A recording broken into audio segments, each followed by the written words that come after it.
I slipped the baby monitor behind the bookshelf and waited. That evening, I told them I was tired, that the medication was making me slow, and I went upstairs. I sat in the dark and pressed the receiver to my ear. The baby was crying in the next room.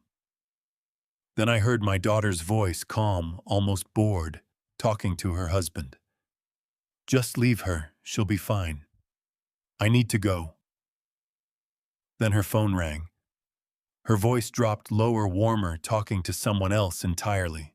"He's getting worse faster than I thought. We can move everything up." She had no idea I was listening. "I'm so grateful you're here with me. What country or city are you watching from?" Drop a comment below to let me know. Also, please note this story includes some fictional elements added for entertainment and educational purposes. Any resemblance to names or settings is purely coincidental, but the message I'm conveying to you is useful. The chair was still there. I had moved every other piece of furniture in the house at least once in the 8 months since Margaret passed, shifted the armchair by the window, pushed the coffee table 2 feet to the left, rearranged the bookshelves in the hallway, just to give my hands something to do. But her chair at the kitchen table, the one with the cushion, she had recovered herself in pale blue fabric the summer before her diagnosis. I had never touched it. I told myself it was because the light hit that corner of the room in a particular way on Saturday mornings, catching the grain of the oak table and turning everything warm and golden. That was a comfortable lie. The truth was, I could not bring myself to move it, because moving it meant deciding something I was not ready to decide.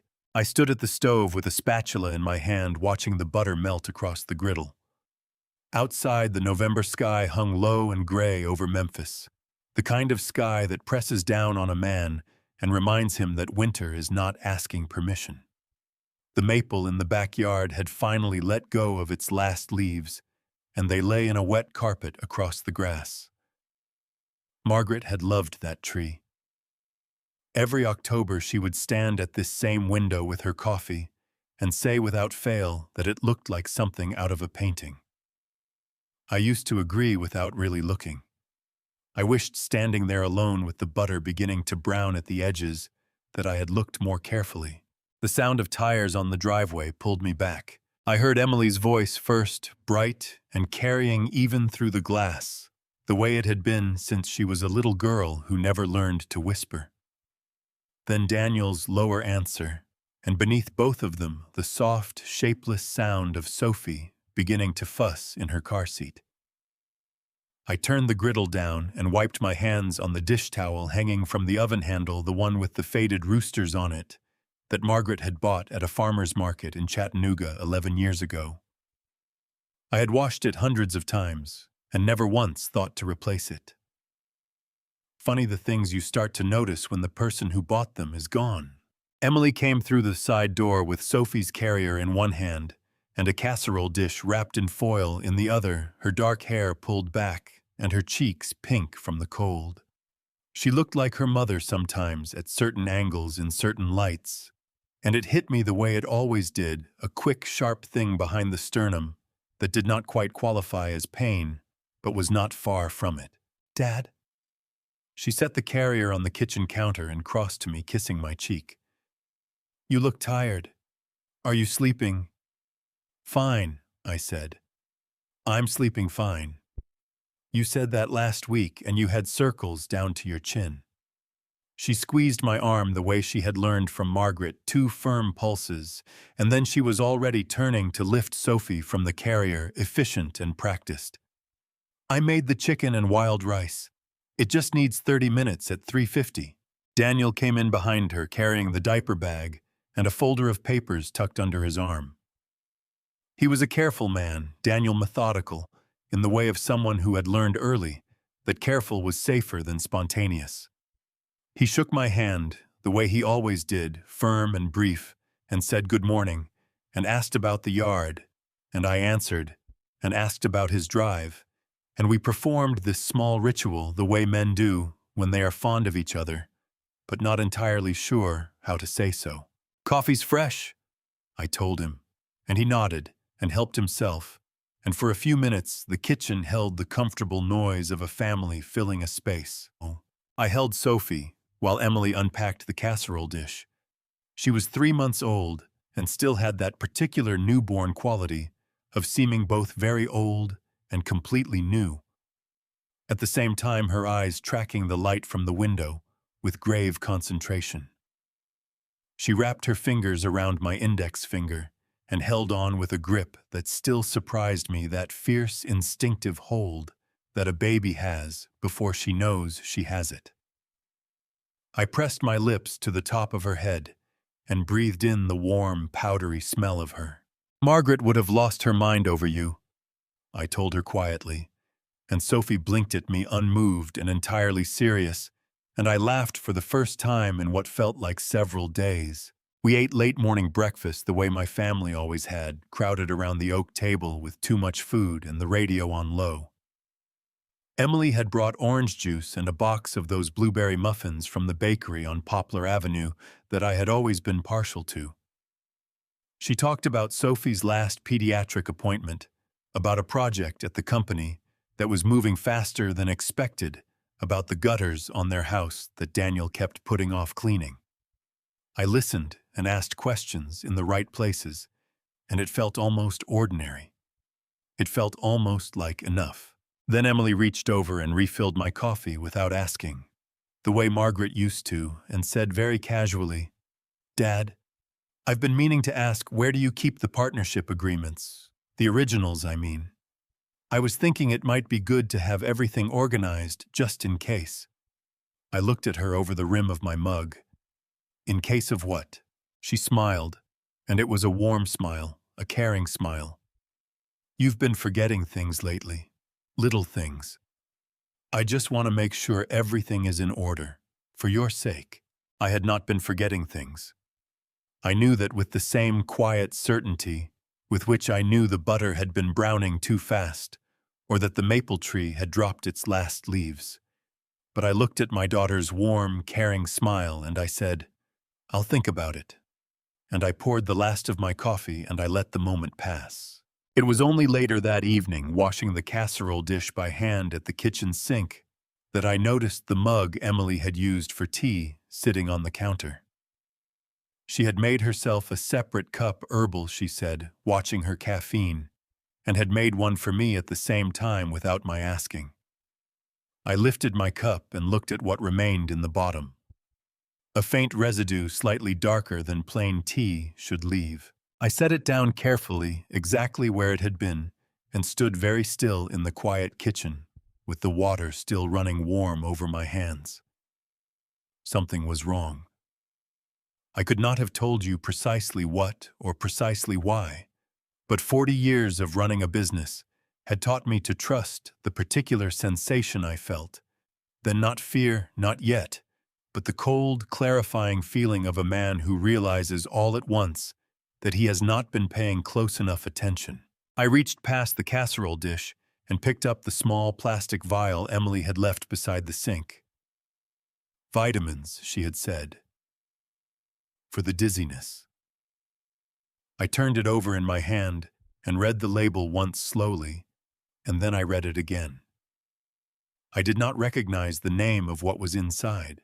Emily called it a precaution. She used that word 3 times on the drive over to Reeves Medical Group on Tuesday morning, in the careful, measured way she had of repeating something until it stopped sounding like a decision and started sounding like common sense. The office was on Germantown Parkway, 20 minutes from my house, a clean brick building with a handicap ramp and a row of Bradford pear trees out front that had already gone bare for the season. I had been coming here for 15 years. Philip Reeves had treated my blood pressure, monitored my cholesterol, and sat with me in this same office the morning after Margaret's diagnosis, and told me in plain language what we were dealing with. I had trusted him the way you trust a man who has seen you frightened and did not look away. I trusted him still. That was what made it so effective. The waiting room smelled of hand sanitizer and old magazines, and a woman behind the front desk smiled at Emily, with a warmth that struck me later as slightly too practiced. We waited 20 minutes. Emily sat beside me and scrolled through her phone with her thumb, and I watched the fish tank in the corner and thought about nothing in particular, which was itself unusual. I was a man who was always thinking about something. Dr. Reeves came out to greet us himself rather than sending a nurse, which I had always taken as a mark of respect. He was 52, broad-shouldered, with reading glasses pushed up on his forehead, and the permanently unhurried manner of someone who had long ago made peace with running behind schedule. He shook my hand and asked about the dizziness, and I described it as honestly as I could, the episodes after meals, the occasional difficulty locating a word mid-sentence, the way a room sometimes seemed to tilt slightly before righting itself. He nodded and made notes and asked Emily several questions that were directed at her rather than at me, which I noted but did not comment on. The examination itself was thorough enough. He checked my reflexes, had me follow a light. With my eyes asked me to remember 3 words, apple honesty and the number 17, and repeat them back after 5 minutes of conversation. I remembered all 3. He wrote something on his notepad and did not show me what it said. Afterward, he asked Emily to step into the hallway with him. I sat on the examination table with the paper covering crinkling under my weight and looked at the anatomy poster on the wall across from me, a cross-section of the human brain, in vivid color, each region labeled in small, precise type. I could hear voices through the door, low and unintelligible. I could not see their faces. But when Emily came back in, her expression carried something I recognized from her childhood, the particular look she wore when she had already decided something and was now preparing to present it as if she had not. "He thinks we should do some follow-up imaging," she said, sitting down in the chair beside me and leaning forward with her elbows on her knees. "Just to rule things out. But based on today, he's noting some early indicators. Mild cognitive impairment, he's calling it. Early stage." She reached out and put her hand over mine. "It's not a definitive diagnosis, Dad. It's just something we need to take seriously." I looked at her hand on mine. I thought about the 3 words I had remembered without effort. Apple, honesty, 17. "I feel fine," I said. "I know you do." She squeezed my hand. "That's actually pretty common with this. The person experiencing it is often the last to notice." She paused, and when she spoke again, her voice had taken on a gentleness that pressed against my chest like something physical. "I've been talking to a lawyer, just to understand the options. There's something called a durable power of attorney. It's a legal document that would let me handle financial and medical decisions on your behalf if things progress to a point where that becomes necessary. It wouldn't change anything right now. It's just a safety net. A durable power of attorney under Tennessee law, this document would give Emily the legal authority to act in my name for any financial transaction, including decisions about the company. It required only my signature and a notary. Once signed, it was extraordinarily difficult to revoke if I were later deemed incapacitated." "That's a big step," I said carefully. "It's a responsible one." She smiled, and the smile was so much like Margaret's that my chest tightened. "Just think about it. There's no rush." I nodded and said I would think about it, and she seemed satisfied, and we drove home largely in silence, which Emily filled by talking about Sophie's next vaccination appointment. I answered when she asked me something, and looked out the passenger window at the gray November streets sliding past, and worked very hard to keep my face still. My phone buzzed as Emily pulled into my driveway. A text from Carol Simmons, my assistant of 14 years, who had called twice in the past week to check on me. "Just wanted to see how you're doing, Arthur. Let me know if you need anything at all." I typed back that I was fine and that I would call her later. Emily walked me to the door, kissed my cheek, reminded me to take the vitamins she had left on the counter, and drove away with a small wave. I stood in the doorway and watched her taillights disappear around the corner. Then I went inside, walked directly to the counter, and picked up the plastic vial with the unfamiliar name. I carried it to the kitchen table and sat down and held it under the light for a long time. Philip Reeves had known me for 15 years. He had looked me in the eye this morning and told me nothing directly. He had stepped into a hallway with my daughter instead. I set the vial down on the table beside Margaret's empty chair. Something was being done to me. I did not know yet exactly what or exactly how far it had gone, but I knew with the same cold certainty I had felt standing at the kitchen sink 3 nights ago that I was not imagining it. And I knew something else, too. Whatever was coming, I was going to need help. I had been avoiding her bedroom, not consciously, or at least that was what I told myself. I slept in there every night, changed clothes every morning, moved through the space with the practiced efficiency of a man who has learned to stop looking at things that hurt. But avoiding a room and being in a room are not the same thing, and I had not truly been in Margaret's bedroom since the week after the funeral, when her sister had come down from Nashville, and I had let her take the cardigan collection and the jewelry box and the reading glasses that Margaret had kept on every flat surface in the house because she could never remember where she had set them down. That Tuesday evening, after Emily's taillights had disappeared and the house had gone quiet around me, I went upstairs and opened the door and stood in the doorway for a moment before I went in. The room smelled like her still. Faintly, the way a candle smells after you blow it out, more memory than substance. Her nightstand still held a glass of water. I had not touched a paperback novel, face down at the page where she had stopped reading, and her reading glasses folded neatly on top. I had told myself I was preserving things. The truth was I simply could not decide what came next. I started with the closet. I took her dresses down one at a time and folded them into boxes I had bought 3 months ago and never opened. And I did this slowly and without ceremony because I had learned that ceremony made things harder. I filled 2 boxes before I reached the back of the shelf, where she kept things she considered important. It was the one her mother had given her when she was confirmed at 16. The cover was black leather, worn pale at the corners, and it opened naturally to the Psalms, the way a book opens to the page it has been read most. I lifted it carefully, and something slipped from between the pages and fell against my chest before I caught it. A white envelope. My name on the front in Margaret's handwriting. I sat down on the edge of the bed. The mattress dipped under my weight exactly as it always had. I turned the envelope over once and then I opened it. Arthur, she had written. If you are reading this, then something has happened that I was not able to stop. I want you to know I tried to find the right words to say this to your face and I could not find them. You know how I am with hard things. You always handled them better than me. I have noticed Emily changing.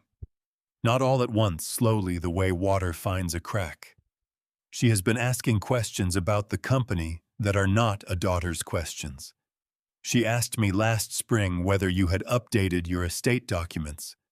She asked Daniel to find out what a business like ours would sell for on the open market. She thinks I did not notice. I noticed. I do not know what it means. I hope I am wrong. I have been wrong about Emily before, and I was never so relieved as in those moments.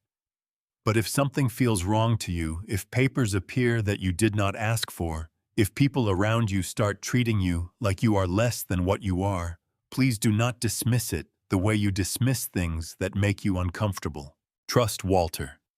He has been your friend longer than he has been your lawyer, and that matters. Do not make any decisions about the company without him.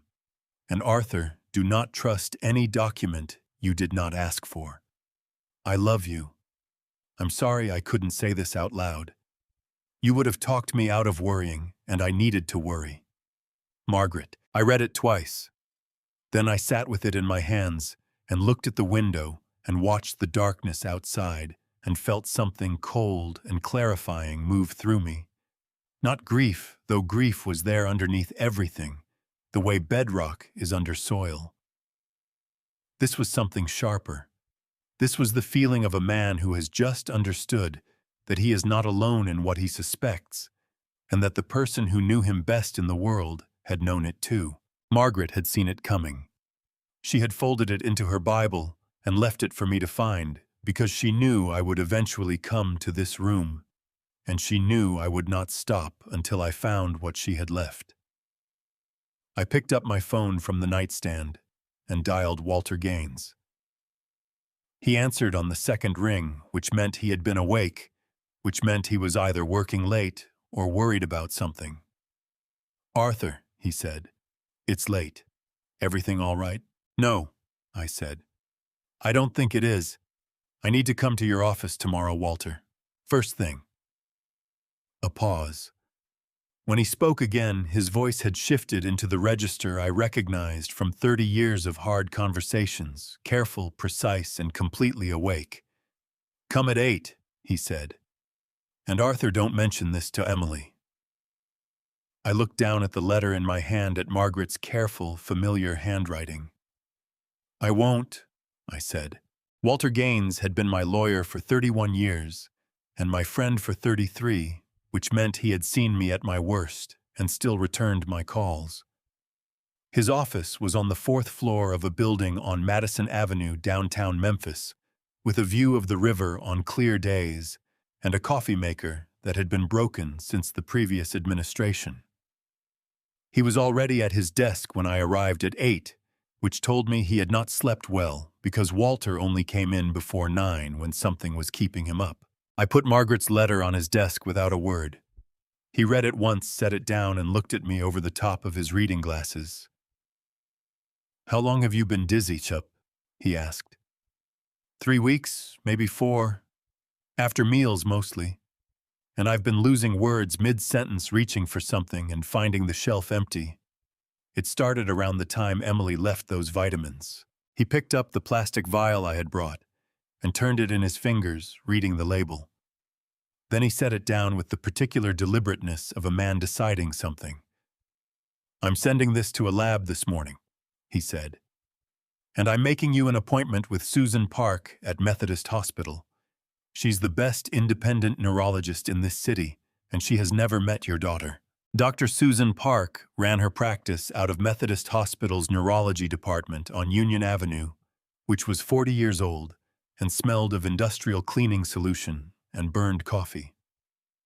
She was 60, compact and direct with short gray hair, and the manner of someone who considered small talk a form of theft. She examined me for 90 minutes that same afternoon, reflex tests, memory assessments, a full cognitive battery, and blood work that she drew herself rather than handing off to a technician. She asked me to remember 5 words instead of 3. She asked me to count backward from 100 by 7s. She asked me what day it was, what year it was, and who the current governor of Tennessee was.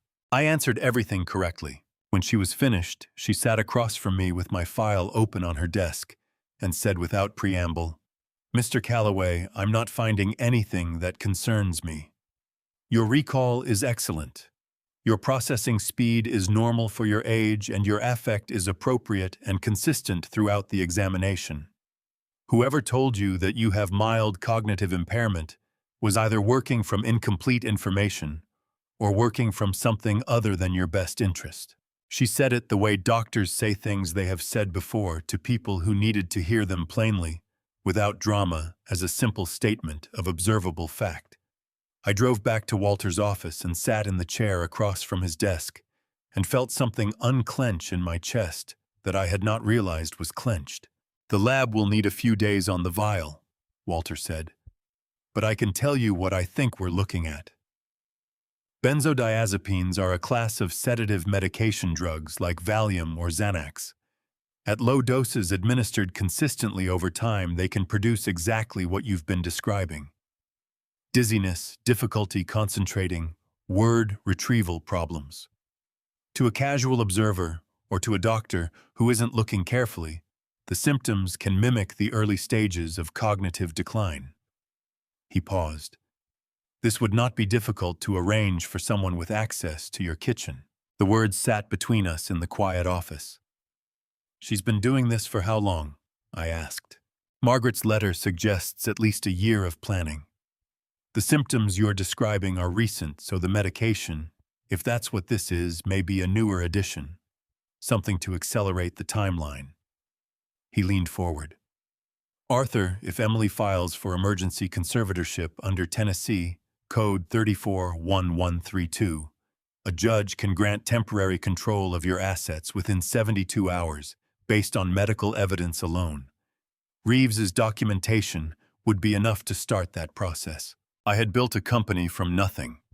I had signed contracts worth millions of dollars, hired 200 people, navigated 3 recessions, and buried my wife. The idea that a piece of paper could erase all of that my own daughter could walk into a courthouse with a doctor's note and walk out with my life's work, and made my jaw tighten in a way I had not felt in years. What do we do? I asked. Walter opened his desk drawer and slid a business card across to me. Raymond Kowalski, it read. Licensed private investigator, Shelby County. Ray Kowalski has been doing this work for 22 years, Walter said.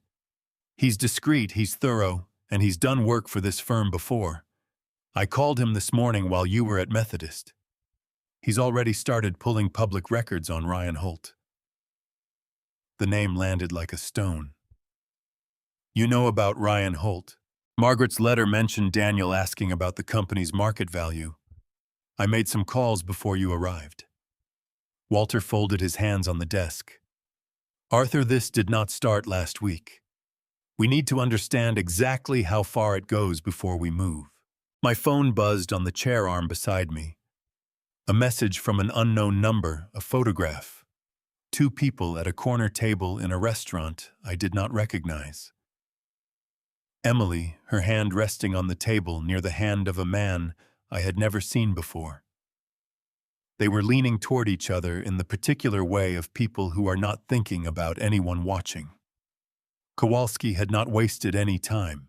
I bought the baby monitor on Thursday, not a new one. I drove to the Goodwill on Summer Avenue and paid $6 for a used audio monitor, the kind with a transmitter unit, and a separate receiver, both running on the same frequency.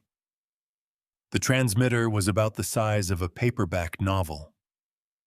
I tested it in the kitchen that evening, placing the transmitter on the bookshelf behind the row of Margaret's gardening books and carrying the receiver upstairs, and I walked from room to room, listening to the refrigerator hum and the furnace kick on and the particular creak of the 3rd floorboard from the bottom of the stairs. The range was more than adequate. The sound was clear. Under Tennessee law, a homeowner recording audio inside his own residence requires the consent of only one party to the conversation, and I was that party. Walter had confirmed it that morning in 2 sentences, the way Walter confirmed things he considered settled. Emily arrived Friday evening with Daniel and Sophie and a rolling suitcase, and the particular energy she brought to family visits, slightly too organized, slightly too cheerful, the energy of someone running a project rather than spending a weekend with her father. She had already called ahead to say she was bringing groceries, which she did, filling my refrigerator with things I had not asked for, while telling me what each of them was good for. I made a show of going to bed early. I stood at the top of the stairs and told them I was tired, that the new medication Dr. Reeves had suggested was making me drowsy. And I watched Emily and Daniel exchange a quick glance below me, the glance of 2 people confirming something between themselves without words. Then I went to my bedroom, closed the door, sat on the edge of the bed in the dark, and pressed the receiver to my ear. For 20 minutes, I heard nothing useful. The television. Daniel opening the refrigerator. Sophie making the small exploratory sounds she made when she was lying on her back and examining the ceiling. Then Sophie began to cry. It started as a low, rhythmic complaint, the sound of a baby who is hungry and has decided to make her feelings known with increasing conviction. I sat very still on the bed and listened and waited for the sound of someone getting up, of footsteps crossing the living room floor, of a bottle being taken from the refrigerator. Instead, I heard Emily's voice, flat and unhurried. She just ate 2 hours ago. She sounds hungry. Daniel's voice, careful.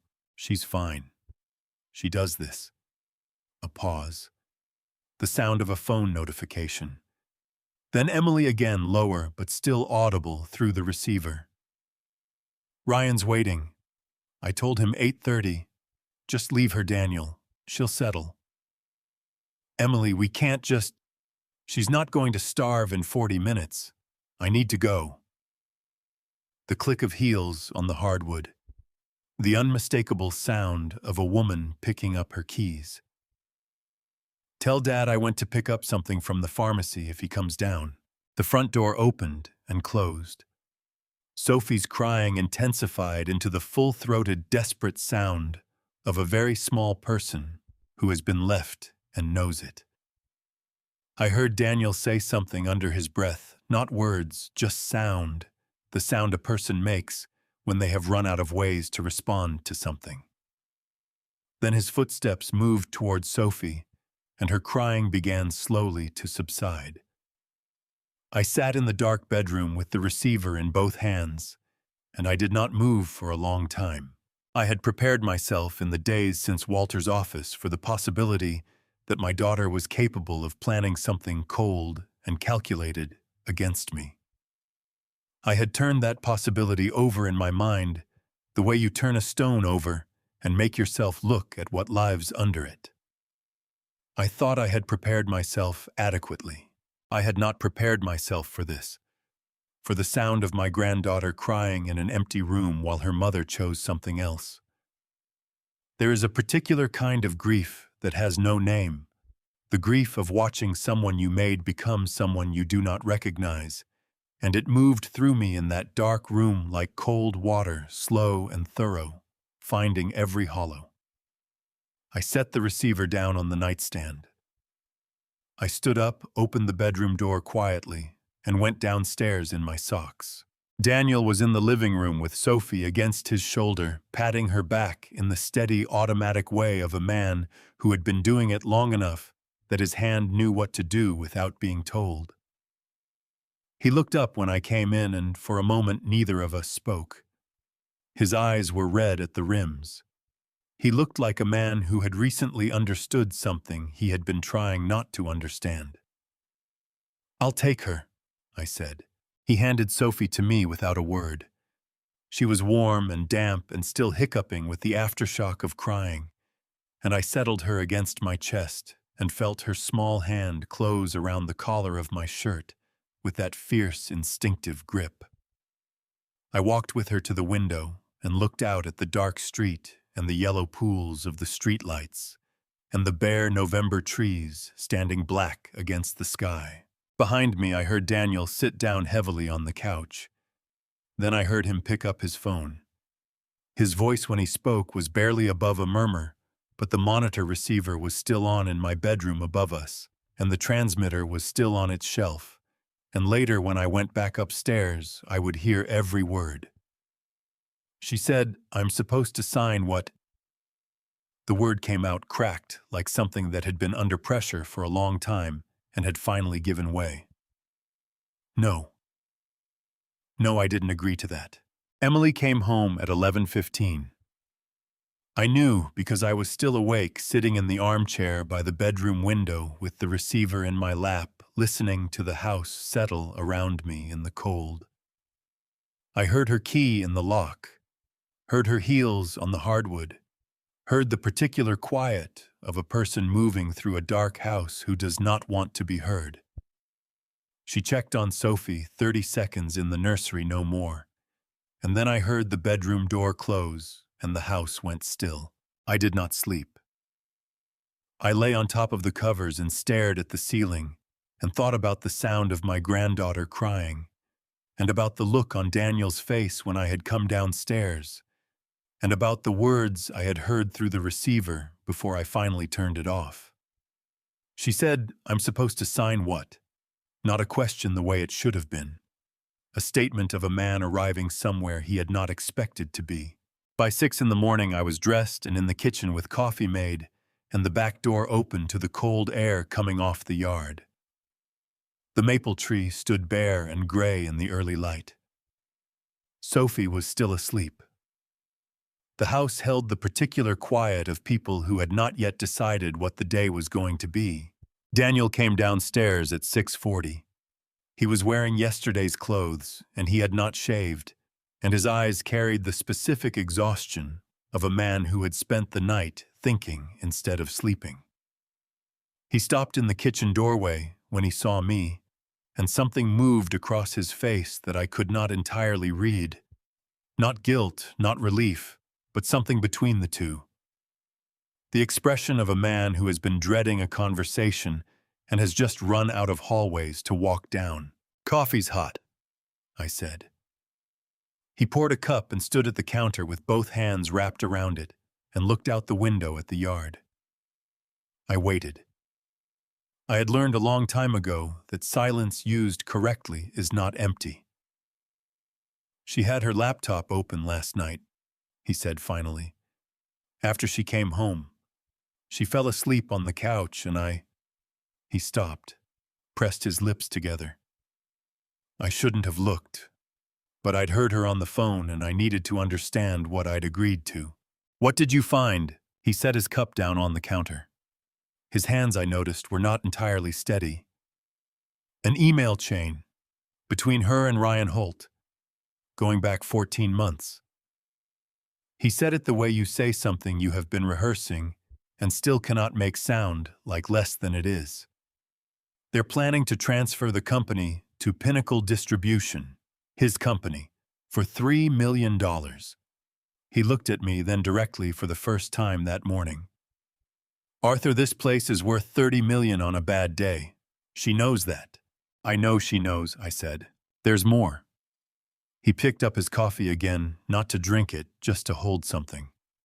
"The transfer documents, the ones she's been preparing for the signing ceremony, they're in Daniel Marsh's name. My name. Every one of them.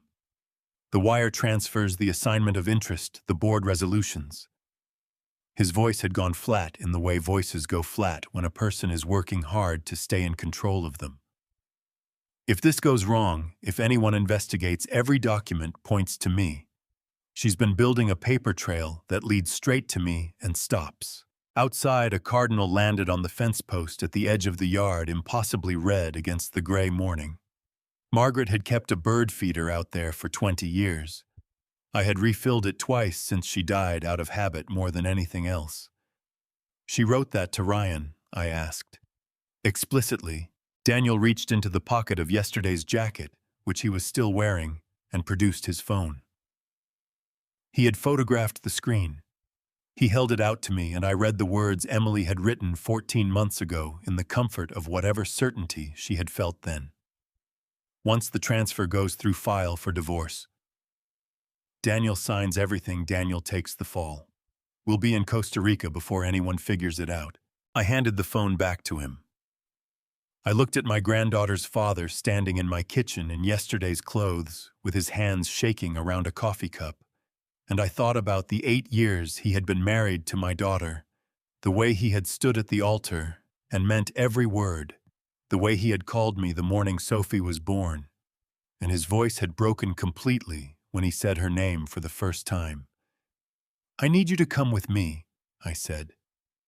"There's someone you need to meet." He looked up. "His name is Walter Gaines. He's been my lawyer for 31 years, and he has been waiting for exactly this conversation." I picked up my keys from the hook by the door. "Bring the phone." Daniel set his coffee cup in the sink carefully, like a man making sure the small things were in order before the large ones began to move. Then he picked up his jacket and followed me out. Daniel had never been to Walter's office before. Yeah, I could tell by the way he looked at it, the floor-to-ceiling bookshelves, the oak desk, the framed photograph of Walter and me at the ribbon cutting for the second Calloway warehouse back in 1998, both of us younger and considerably less cautious about the future. Daniel stood in the doorway for a moment, before he came fully in the way a person pauses at the threshold of a room where something important is about to happen, and some part of them is still deciding whether to cross it. Walter was already standing. He shook Daniel's hand, looked at him for a moment, the way Walter looked at everyone the first time, assessing unhurried, giving nothing away, and then gestured to the chairs across from his desk. "Show me what you have," he said. Daniel laid it out carefully. The phone with the photographed emails, a folded printout he had made at the house while I waited in the car, 2 pages of the wire transfer schedule he had found in a separate folder on Emily's laptop. Amounts and routing numbers and dates stretching from the following month through the end of the year. A handwritten note on a legal pad with account numbers he had copied by hand, because his hands were still not entirely steady and he had pressed hard enough to tear the paper in 2 places. Walter read everything without speaking. When he finished, he set the papers down and removed his reading glasses and placed them on the desk. "Daniel," he said, "I need to ask you something directly, and I need a direct answer. Did you know about any of this before last night?" Daniel's jaw tightened. I confirmed to Emily's doctor that Arthur had been showing signs of confusion. I believed her when she told me. I didn't know the diagnosis was fabricated. He looked at his hands. "I should have asked more questions. I know that. That's what I needed to hear." Walter glanced at me once briefly, and I gave him nothing because there was nothing yet to give. Then he opened the top drawer of his desk and produced a yellow legal pad and a pen and began to write. "What you've brought me this morning constitutes evidence of at least 3 separate federal and state offenses. Wire fraud under 18 United States Code Section 1343 that covers the electronic communications between Emily and Ryan Holt that crossed state lines in furtherance of a scheme to defraud. Breach of fiduciary duty because Emily holds a position of trust within Calloway Logistics and has used that position to benefit herself and a competitor. And elder financial abuse under Tennessee Code Section 716117, which applies specifically because Arthur is over 60 years of age and is the intended victim of a coordinated financial scheme." He wrote as he spoke, the pen moving in the quick, practiced shorthand of a man who had been translating complexity into plain language for 3 decades. Each of these carries significant criminal exposure. Together, they represent a pattern of conduct that a federal prosecutor would find very interesting. Daniel looked at the legal pad. "What do I do? For the moment you go home, you behave exactly as you have been behaving. You do not confront Emily, you do not move money, you do not consult another attorney without telling me first." Walter set the pen down. "Can you do that?" "Yes." "Then here is what I need from you in the next 48 hours. Walter slid a single sheet of paper across the desk, a list printed and precise. Email records going back 14 months. Access logs from the company's financial system showing Emily's activity. Any documents Daniel had signed in the past 6 months that he had not fully reviewed. The name of the accountant Emily had been using for the transfer preparation. Daniel read the list. He folded it and put it in his jacket pocket and stood up. "Arthur," he said.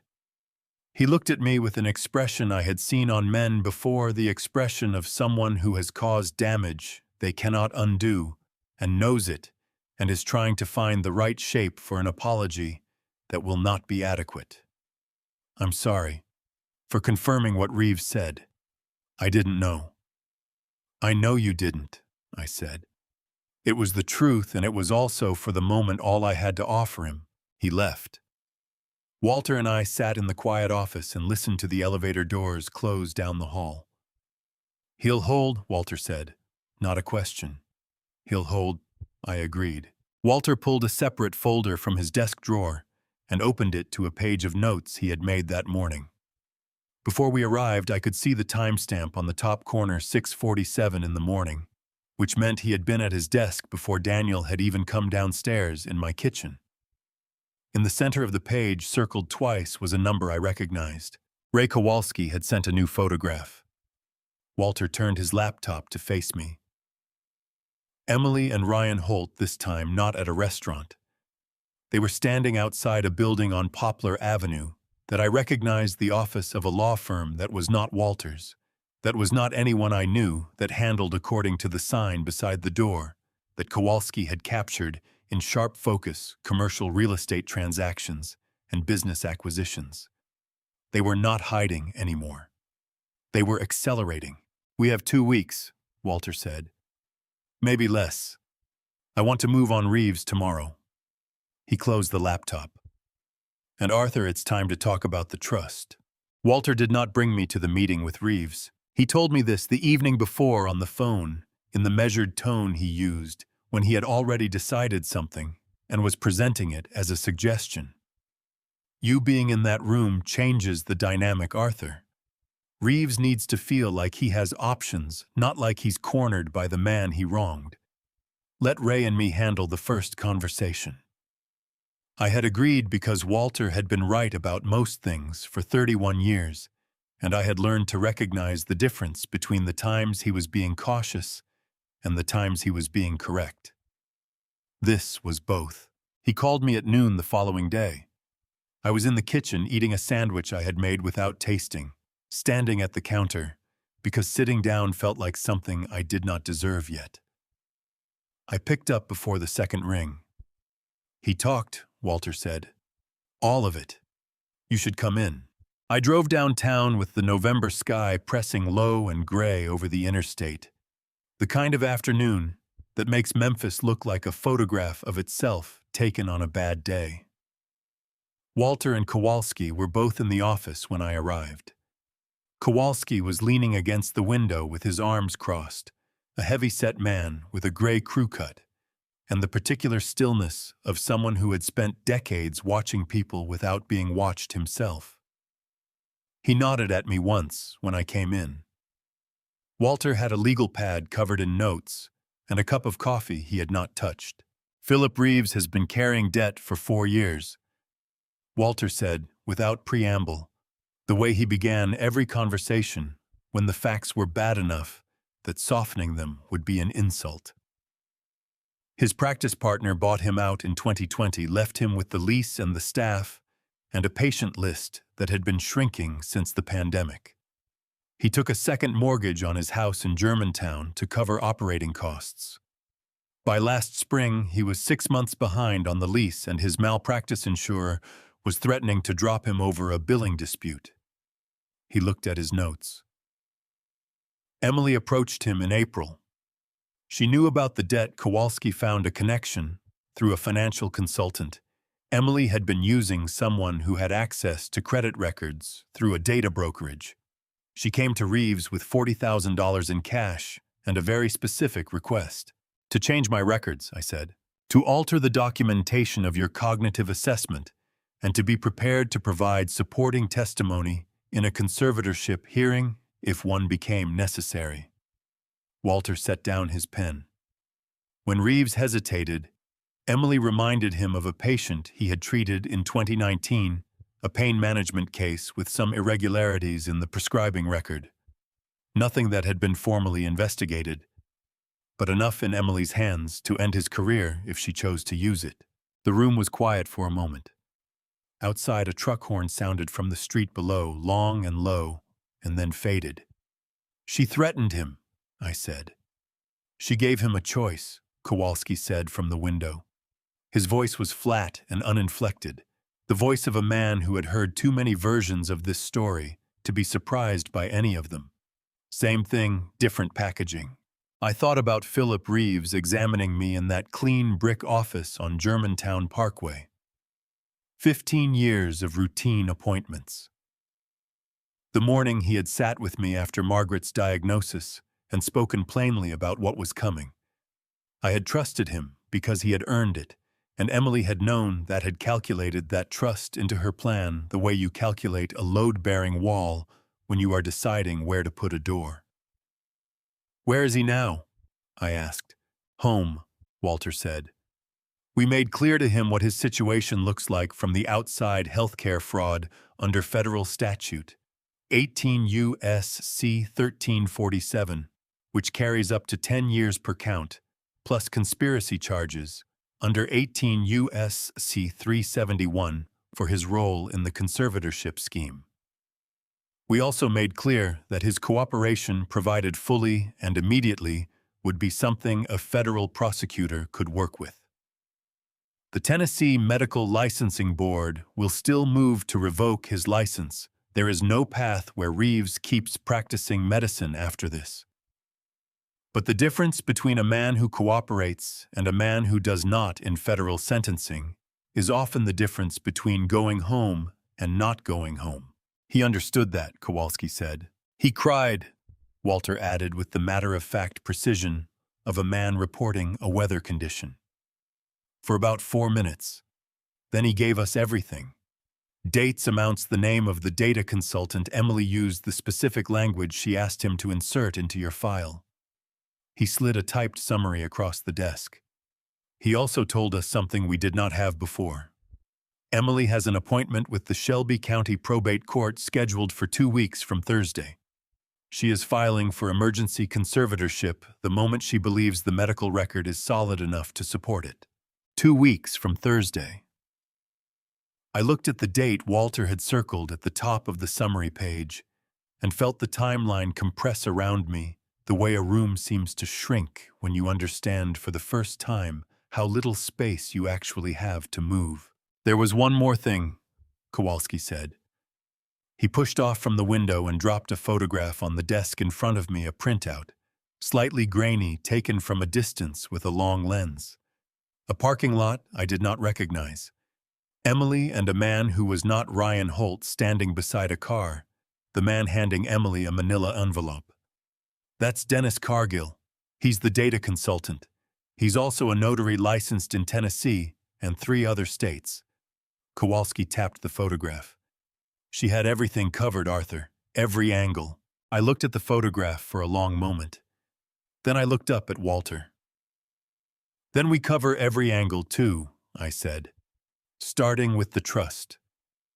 Walter picked up his pen and opened a fresh page on the legal pad.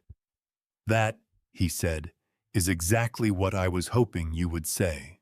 Calloway Logistics had been on the corner of Airways Boulevard and Shelby Drive for 19 years. I had chosen the location myself back when the building was a gutted shell with pigeons in the rafters and a loading dock that listed 6 inches to the left.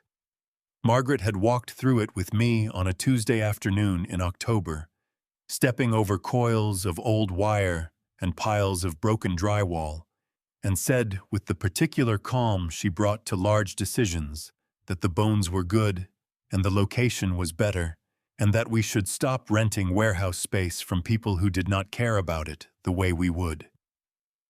We signed the lease 2 weeks later. I had not walked through the front door since Emily told everyone I was unwell. Carol Simmons was at her desk when I came in, which was where Carol Simmons always was, which was one of the things about her that I had taken for granted for 14 years and was only now beginning to properly appreciate. She was 55, sharp-featured, with reading glasses on a beaded chain around her neck, and the organized stillness of someone who had built order out of chaos for so long that order had become her natural state. She looked up when I pushed through the glass door, and for a moment her expression did exactly what expressions do when a person sees something they have been worried about and finds it better than they feared. Then her eyes moved to the door behind me, checking whether Emily had come with me. She didn't, I said. Carol let out a breath she had been holding for longer than this morning, I suspected. She stood up, came around the desk, and hugged me briefly firmly, the hug of a woman who considers physical affection a practical matter rather than a sentimental one. Then she stepped back and looked at me with the directness that had made her indispensable for 14 years. "How bad is it?" she asked. "Bad enough," I said. "Tell me what you know." We sat in the small conference room off the main corridor, away from the open floor, where three of Emily's hires were working at their desks. Carol had brought a manila folder thick enough to suggest she had been preparing for this conversation for some time. She set it on the table between us and opened it with the deliberateness of someone who has thought carefully about the order in which to say things. "Emily came to me in September," she said. "She told me you had been having episodes at home, forgetting conversations, misplacing things, getting confused about dates. She said Dr. Reeves was monitoring the situation and that the family had agreed it was best to keep things calm at the office. No complicated decisions, no stressful conversations, nothing that might accelerate the decline." Carol looked at her hands for a moment. "She asked me to redirect anything significant to her instead of bringing it to you directly. She said it was what you would want, and you believed her." "I believed her because Reeves had confirmed it, and because—" She stopped. Started again. "Because I wanted to believe her, Arthur. Because the alternative was something I didn't know how to sit with."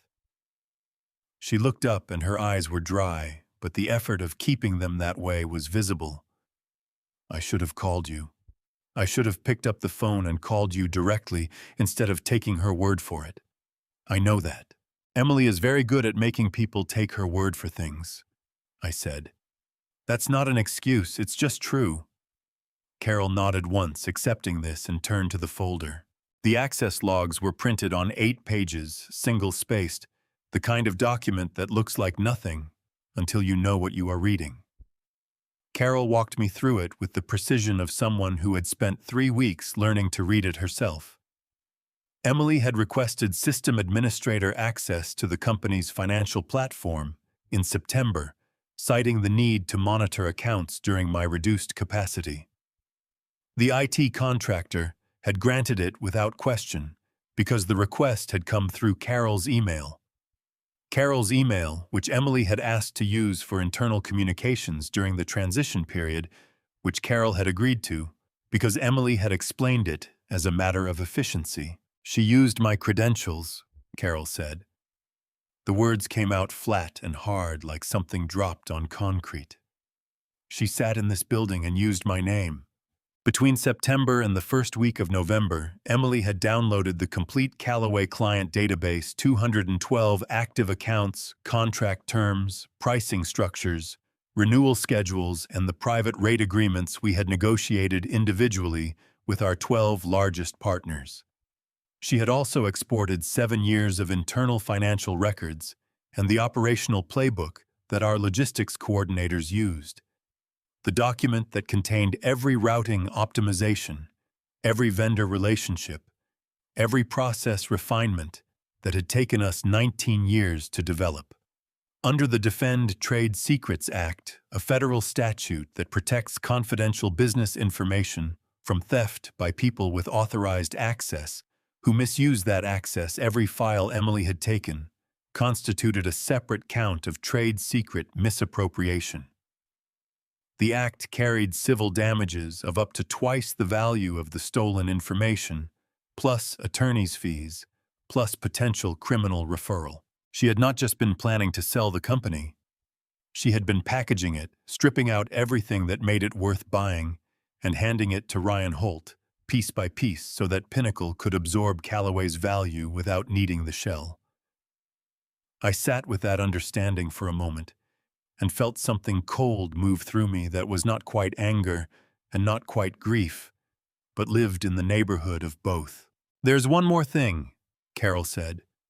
She reached into the folder and produced a single printed email dated 3 weeks ago. It was addressed to the county clerk's office in Nashville, requesting certified copies of any estate documents filed under Margaret Calloway's name in the 12 months prior to her death. She was looking for a revised will, something that might have left the company directly to her rather than through you. "There isn't one," I said. "I know, but she didn't know that." Carol looked at me steadily. "Arthur, she's been planning this since before Margaret was gone. Maybe longer. Outside the conference room window, the November afternoon was going gray at the edges, the light thinning the way it did in Memphis when the sun gave up early and left the city to manage on its own. Down on the floor, one of Emily's hires was laughing at something on his screen. An ordinary sound in an ordinary afternoon, and the distance between that sound and what I now knew was sitting in this folder felt vertiginous. I closed the folder and set my hand flat on top of it. "I need you to make me 2 copies of everything in here," I said. "One for Walter Gaines. One locked in your personal files at home, not here." I looked at her. "And Carol, from this point forward, you report to me. Not through Emily, not around Emily. Directly to me." She straightened in her chair with the small, precise movement of a woman who had been waiting for permission to do exactly that. "Understood," she said. Emily dropped Sophie off on Saturday morning without coming inside. She pulled up to the curb in her black SUV, unstrapped the carrier from the base in the back seat, and handed it to me through the open passenger window with the efficiency of a woman transferring a package between addresses. Sophie was awake and blinking at the November sky with the grave, untroubled attention of someone encountering weather for approximately the 40th time and still finding it worth examining. Emily said she would be back by 6, that there were 2 bottles in the bag, that Sophie had already eaten, and would probably sleep for another hour. She said it the way she said most things lately, competently, quickly, with the particular warmth of someone who has learned that warmth is useful. She drove away before I had finished saying goodbye. I carried Sophie inside and set the carrier on the kitchen table and stood looking at her for a moment. She looked back at me with Margaret's eyes, not the color, which was Daniel's dark brown, but the quality of them, the watchful, patient steadiness that Margaret had brought to every room she entered. It was the kind of resemblance that arrives without warning and lands squarely in the chest. "All right," I said to her. "It's just us." We spent the morning slowly the way mornings should be spent, when there is nowhere to be and nothing to perform. I changed her and fed her the first bottle standing at the kitchen window, watching a pair of starlings work over the empty bird feeder Margaret's sister had filled once in September and not since. Sophie ate with the focused intensity of someone for whom eating is still the most serious business of the day. Her small hands opening and closing against the bottle, and I thought about the fact that she would not remember any of this, not the kitchen, not the window, not the old man holding her on a gray November morning while the world outside went about its business without them. She would not remember, and it would matter anyway. That was something Margaret had understood, and that I was only now beginning to. I put Sophie on the living room floor on the quilt my mother had made before I was born. A double wedding ring pattern, in faded blues and yellows, and lay down beside her on my side with my head propped on one hand. The way I used to lie beside Margaret on Sunday mornings when we were young enough that lying on the floor was not a decision requiring advanced planning. Sophie examined the ceiling fan with solemn concentration. I examined her, the particular way she turned her head, the small sound she made when she was thinking about whether to cry and decided against it. The grip, always the grip, those fingers closing around whatever was offered with a conviction that had nothing to do with strength and everything to do with certainty. My phone buzzed on the coffee table. Kowalski's message was 3 lines. No preamble, because Kowalski did not believe in preamble. E and RH checked into the Peabody last night. Same room. 3rd time in 2 weeks. RH booked 2 seats on American Airlines flight to San Jose, Costa Rica. Departure, December 19th. Open return. December 19th was 5 days after the date Emily had scheduled with the probate court. She had planned the departure the way you plan a departure when you are confident the thing you are leaving behind is already settled. I set the phone face down on the carpet beside me and looked at the ceiling for a long moment. Sophie made her small considering sound and then reached sideways and closed her fingers around my thumb with that absolute, uncomplicated certainty and held on. I had spent the past 2 weeks gathering evidence and building a legal structure around a problem I was treating on some level as a problem to be solved, a threat to be neutralized, a scheme to be dismantled. I had been thinking about it the way I thought about business, in terms of position and leverage and timing and outcome. But lying on my mother's quilt with my granddaughter's hand around my thumb, I understood something that the legal strategy had not quite reached. This was not a problem. This was Emily. This was the child I had carried on my shoulders at the Memphis Zoo when she was 4 years old, and the giraffes had frightened her, and she had buried her face in my hair. This was the girl who had called me from her college dorm at 2 in the morning, the first semester homesick, in a way she was too proud to admit, and I had talked to her for an hour about nothing in particular, until she fell asleep on the phone. This was my daughter. I picked up my phone and called Walter. He answered on the first ring. I told him about the flight itinerary. I told him about the date. I told him that we needed to cross the timeline forward, that we could not wait for Emily to set the terms, that whatever we were going to do needed to happen before she walked into that courthouse. "Are you sure?" Walter said. "Once we start the final sequence, there is no pulling back. Everything accelerates." I looked at Sophie.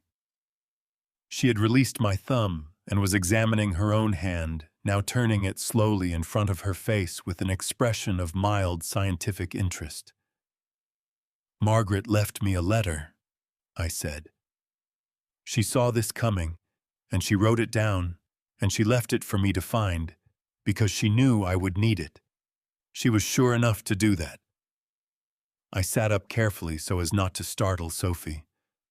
"That's enough for me." Walter was quiet for a moment. Outside, the starlings had found something in the yard and were arguing about it in the bare branches of the maple tree. "All right," he said. "I'll call Frank Delgado tonight, and I need you in my office Monday morning to sign the trust documents." "I'll be there," I said. "Arthur." A pause. She chose a bad person to underestimate. I looked at my granddaughter on my mother's quilt, her hand still turning slowly in the thin November light. "She chose the wrong family to underestimate," I said. "There's a difference." Walter's office at 8 on Monday morning smelled of fresh coffee and old paper, which was its natural state, and Frank Delgado was already there when I arrived, sitting in the chair to the left of Walter's desk, with a cup balanced on his knee, and the comfortable stillness of a man who does not fidget. Frank was 61 and had been chairman of Calloway's board of directors for 11 years, which meant he had been in that role since before Emily had joined the company and had therefore never been something she needed to manage. He was a large man, broad through the shoulders with gray at his temples, and the unhurried manner of someone who had spent 4 decades in business and learned that the people who moved fastest were not always the ones who arrived first. He had been my friend since the early days, since the ribbon cutting on Airways Boulevard, since the winter we had lost the Henderson contract, and he had driven over to the warehouse at 7 in the evening with a bottle of bourbon and the opinion that we were going to be fine, an opinion he had delivered with such matter-of-fact conviction that I had believed him before I had any evidence to support it. Walter had checked his background before I called him as a precaution, and found exactly what I expected to find: a man with no financial connection to Emily, no relationship with Ryan Holt, and no reason to be anything other than what he had always been. We signed the trust documents at 8:45, under the Tennessee Uniform Trust Code. A revocable living trust allows a person, the grantor, to transfer assets into a legal structure managed by a trustee while retaining full control during their lifetime.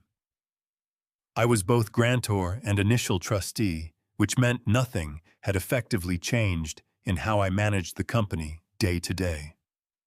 But every share of Calloway Logistics now existed inside the trust rather than in my name directly. Any contract, any transfer, any assignment of interest that did not go through the trust instrument itself was legally void, a signature on a blank page.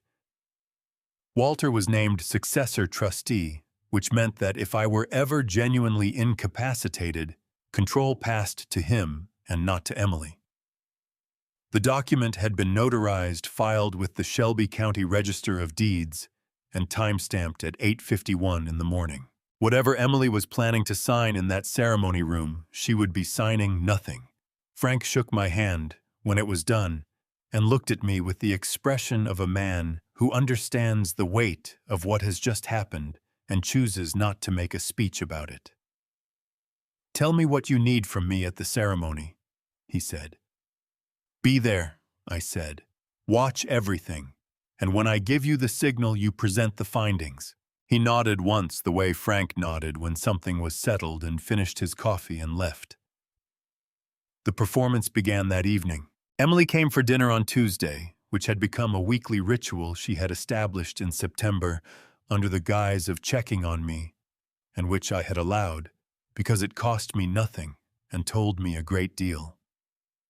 I had been careful until now, vague at the edges, occasionally slow to answer, prone to the kind of distracted repetition that reads as forgetfulness to someone who is looking for it. But Walter had said to accelerate, and so I accelerated. I called Daniel by the wrong name twice. Not once, twice with a pause in between as though I were reaching for something and finding it just slightly out of range.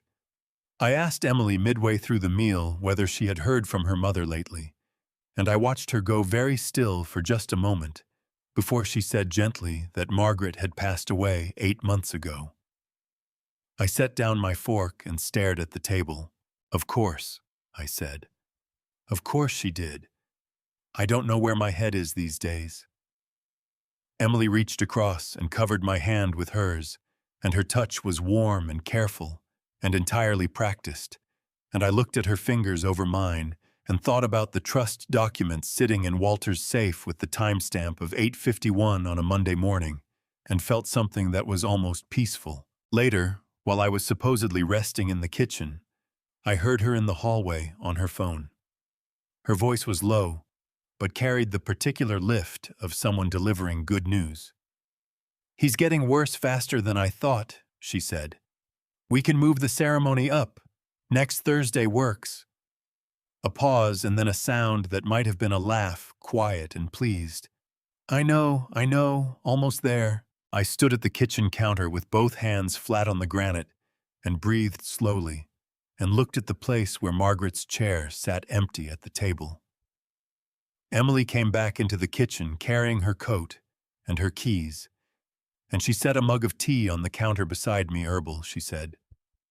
"For the evening, something to help me sleep," and smiled the smile that looked like Margaret's smile and was nothing like it. "Drink up, Dad," she said. "Big week ahead." She kissed my cheek and let herself out, and I stood in the kitchen and listened to her car back down the driveway and turned to look at the mug she had left on the counter. Then I picked it up and walked to the sink and poured it slowly down the drain. Kowalski came to Walter's office on Wednesday morning with a folder that was thicker than anything he had brought before, and he set it on the desk without preamble and sat down in the chair across from Walter with the expression of a man who has been doing difficult work and is now ready to account for it. I had known in the abstract that Ryan Holt was not acting out of sentiment. Men like Ryan Holt did not involve themselves in complicated schemes. For complicated reasons, they involved themselves for money, and the complexity was just the path the money took to reach them. But knowing something in the abstract and understanding it in its particulars are different things, and what Kowalski laid out that morning made the particulars very clear. Pinnacle Distribution had been losing money for 3 years. Not quietly aggressively, the way companies lose money when they have overextended into markets they do not understand and taken on debt to fund expansion that did not perform. Ryan Holt had borrowed $8 million against Pinnacle's assets in 2022 to open 3 new regional hubs, and all 3 had underperformed within 18 months. By last spring, Pinnacle's primary lender was in default conversations, and Ryan was running out of ways to restructure what could not be restructured. He needed a revenue base, Kowalski said. Something with established contracts and a proven client list that he could absorb into Pinnacle fast enough to satisfy the lender. Calloway Logistics was exactly the right size and exactly the right profile. He opened the folder to a tabbed section near the back.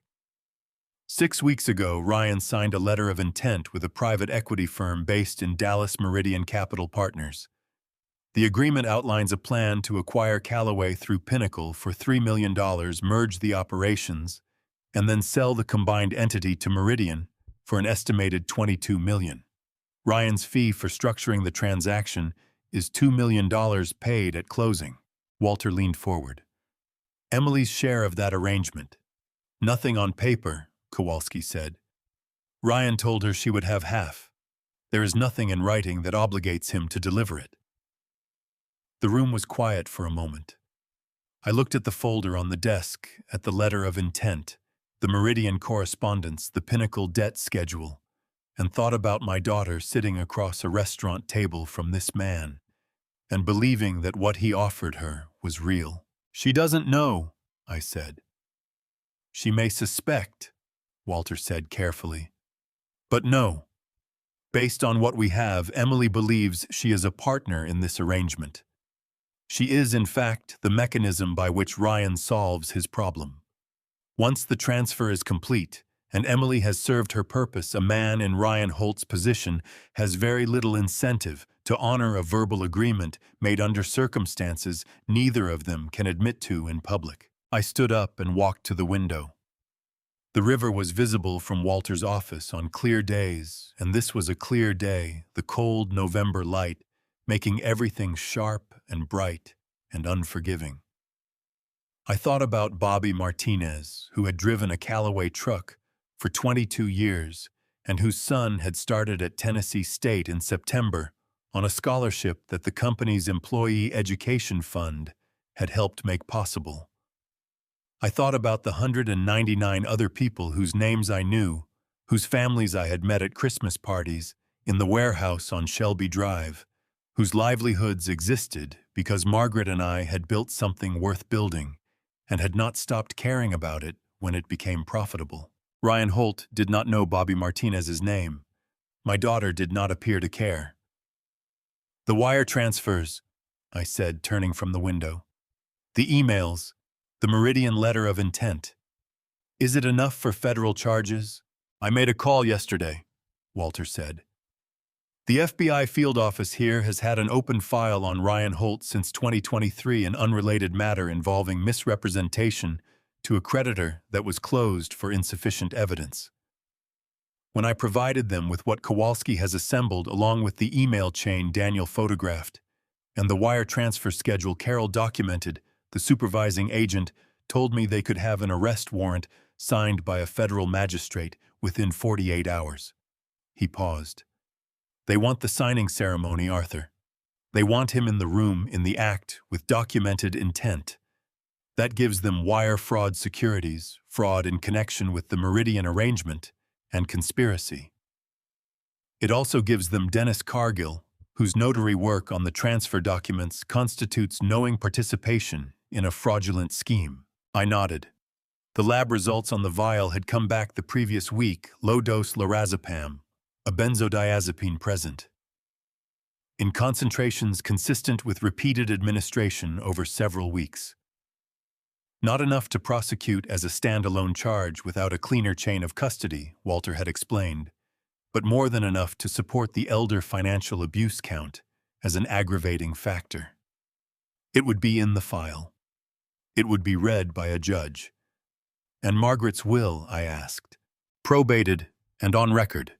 No amendments, no codicils, no secondary instruments of any kind. Everything she had passed to you directly.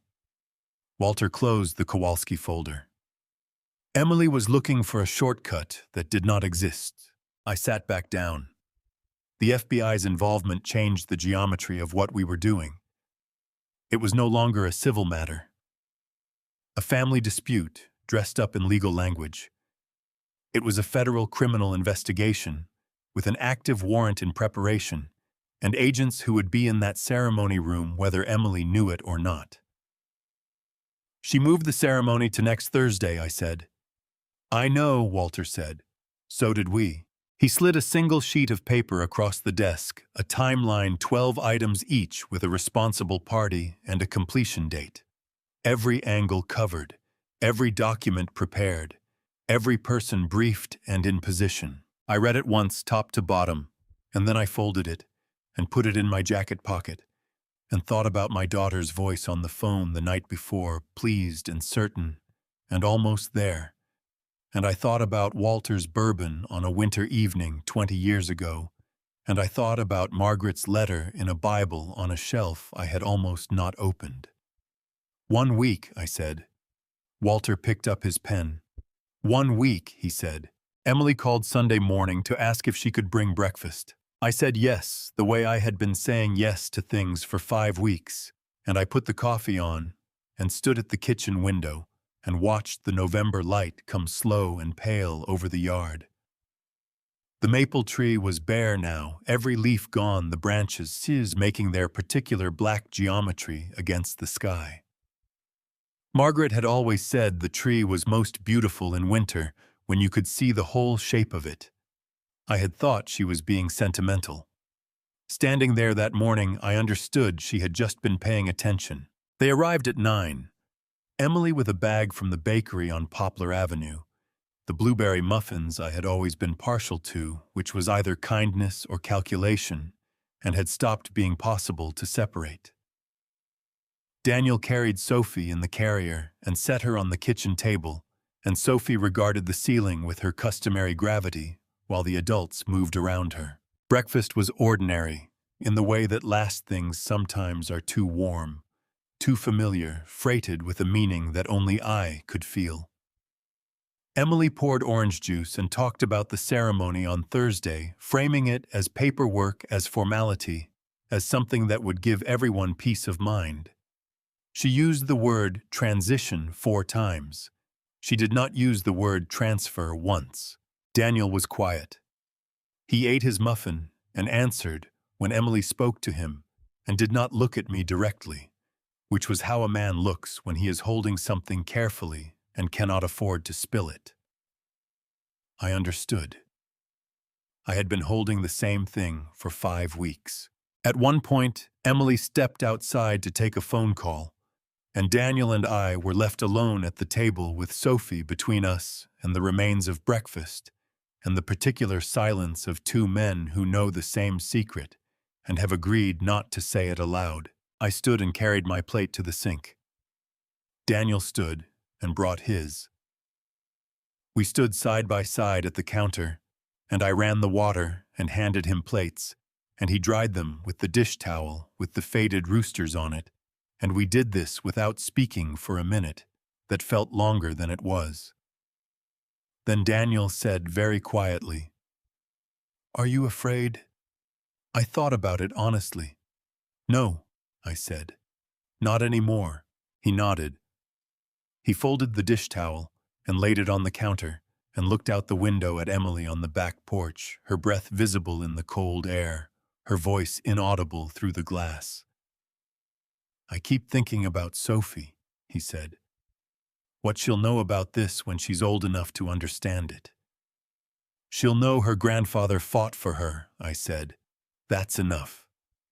He pressed his lips together and nodded again, and did not say anything else, and I did not need him to.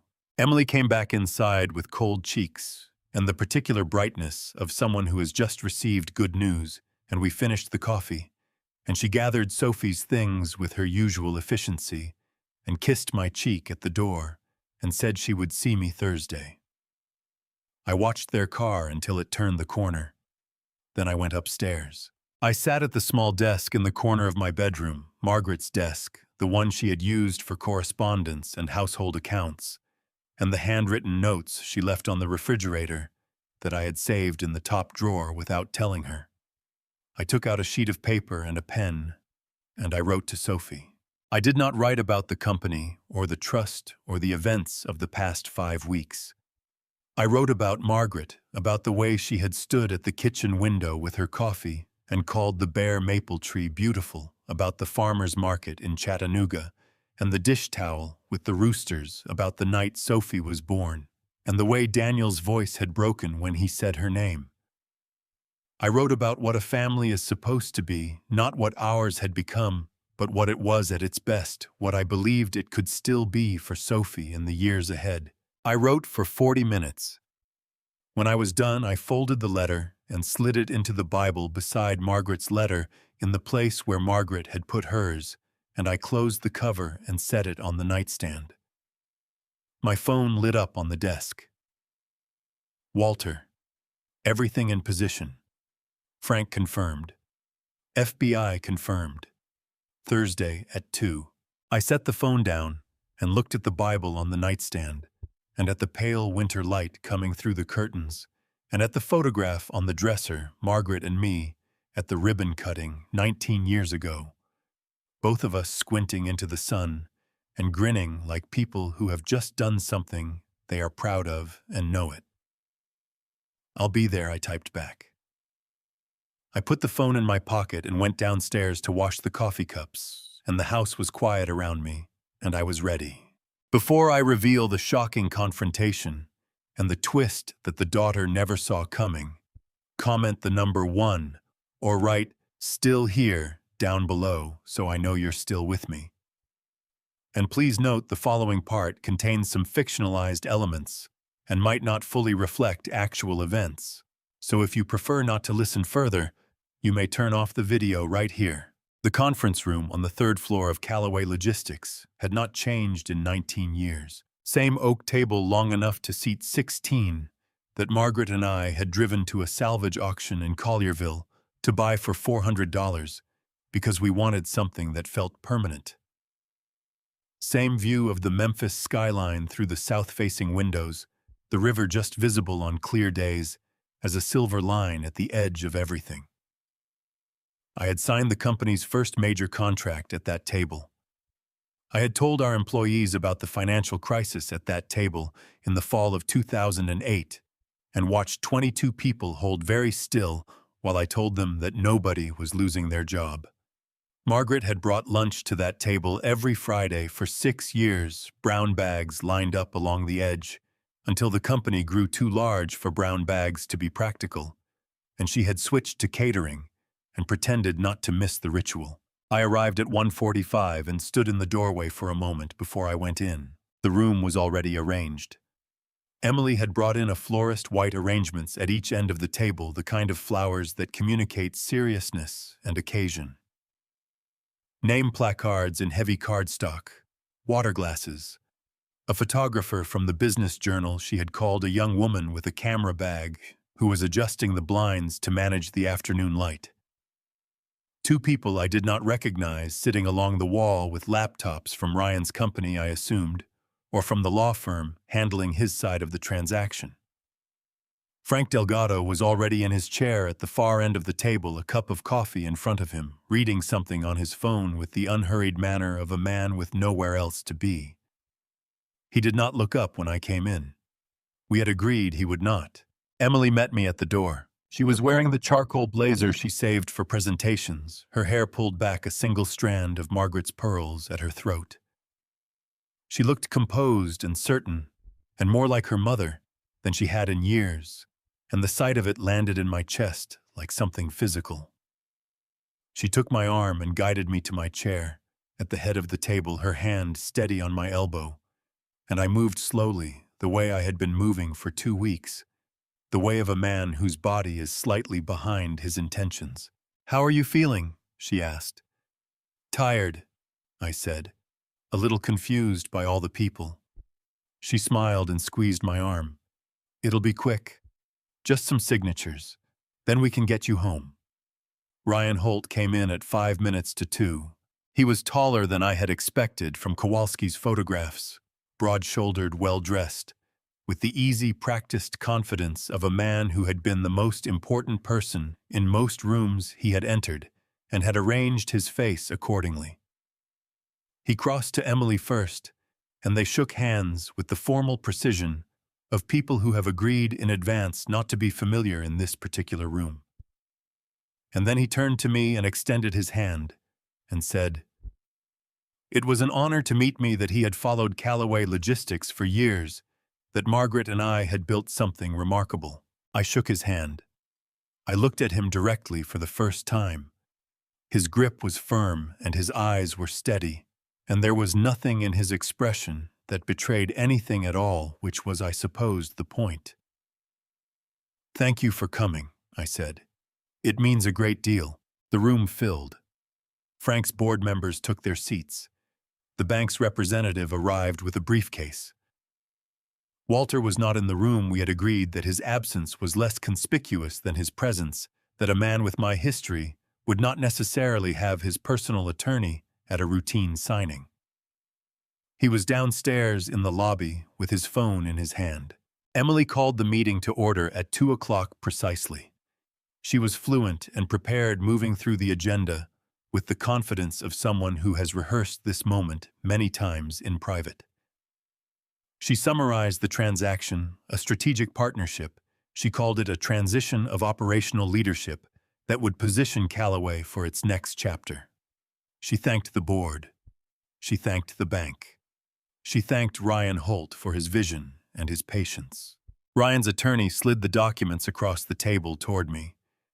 They were in a blue folder with Calloway Logistics printed on the tab in the company's font, which Emily must have prepared herself. 41 pages. Tabbed for signature in 11 places. I picked up the pen. My hand was steadier, I suspected, than anyone in the room expected. I turned to the first tabbed page and signed Arthur James Calloway in the deliberate, slightly effortful script of a man whose handwriting has gotten worse with age. I turned to the second page and signed again. I worked through all 11 signatures with the careful patience of a man doing something he is not entirely sure he understands, and the room was very quiet while I did it. The only sound, the pen on paper, and the soft click of the photographer's camera. When I set the pen down, Emily let out a breath so small that only someone watching for it would have noticed. Ryan Holt reached across the table and shook my hand again. "Thank you, Arthur," he said. "You won't regret this." I looked at him for a moment. "No," I said. "I don't expect I will." Frank Delgado set his coffee cup down on the table with a sound that was just slightly more deliberate than necessary, and stood up. "Before we conclude," he said, in the measured voice of a man who has been waiting for precisely this moment, "I'd like to share some findings with the room. On behalf of the board and at Arthur's request, we commissioned an internal audit 6 weeks ago." He reached into the folder in front of him and produced a remote control, and the screen at the end of the room, the one Emily had arranged for the presentation of the transaction documents, came to life. The first slide was an email. Emily's name was in the sender field. Ryan Holt's name was in the recipient field. The date was 14 months ago. The room went very still. Emily's face, when I looked at her, had gone the color of the white flowers she had ordered for the table. Frank did not pause. He moved through the slides the way he moved through board meetings, methodically, without drama, giving each piece of evidence the time it needed and no more. The email chain, first 14 months of correspondence between Emily and Ryan Holt, that laid out the structure of the arrangement in their own words. Then the wire transfer schedule, the amounts and routing numbers, and the offshore account in the Cayman Islands where the first installment had already been sent. Then the Meridian Capital Partners letter of intent, Ryan's signature at the bottom, the $2 million fee outlined in plain language in paragraph 4. Then the medical records. Dr. Reeves's original assessment, which showed no cognitive impairment, placed side by side on the screen, with the altered version filed with the county. The changes highlighted in red. 11 words inserted 3 numbers changed the date of the alteration. Metadata stamped at 11:47 on a Thursday evening, 6 weeks after Margaret's funeral. The photographer had stopped taking pictures. Emily's attorney leaned toward her and said something in a voice too low to carry, and Emily shook her head once sharply, the way she shook her head when she had decided something and did not want to revisit it. Ryan's attorney had opened his briefcase and was looking through it with the focused attention of a man who has just remembered something important. Ryan himself had gone very still. Walter came into the room from the side door at 2:23. I know the time because I looked at the clock on the wall when he entered, the same clock that had been on that wall for 11 years, a simple black-rimmed thing that Margaret had hung there, because she said meeting rooms without clocks made people lose track of what mattered. Walter walked to the head of the table and set a document in front of Emily's attorney without speaking. "What Mr. Calloway signed this afternoon," Walter said, addressing the room, "has no legal effect. 6 weeks ago, Arthur transferred all assets of Calloway Logistics into a revocable living trust under the Tennessee Uniform Trust Code, with me as successor trustee. The transfer was notarized, filed with the Shelby County Register of Deeds, and time-stamped at 8:51 on a Monday morning. Any subsequent conveyance of those assets, including the documents signed today, is void as a matter of law. There is nothing to transfer because there was nothing to transfer." Emily stood up. "This is—" She started and then stopped because the side door opened again, and 2 men in dark jackets came into the room, and the room understood what they were before anyone said anything, the way rooms do when authority enters without announcing itself. The senior agent addressed Ryan Holt first. Ryan looked at the agents. He looked at Emily. He looked at his attorney, who gave him the small, precise nod of a man who has assessed the situation and reached a conclusion. Then Ryan turned back to the agent and said in a voice that was entirely level, "I'd like to speak with you. I have information that may be helpful to your investigation. Emily Calloway Marsh approached me 18 months ago with a proposal to acquire her father's company through fraudulent means. I have documentation of every communication." Emily turned to look at him. I had wondered in those weeks of preparation what that moment would look like, the moment she understood that the person she had trusted with everything she was risking was not going to stand beside her when the cost became real. I had imagined anger or disbelief or the particular cold fury of someone who has been outplayed. What I saw instead was simpler than any of that. It was recognition. The look of a woman who has in one instant seen the thing she built collapse and understood exactly which piece had been hollow all along.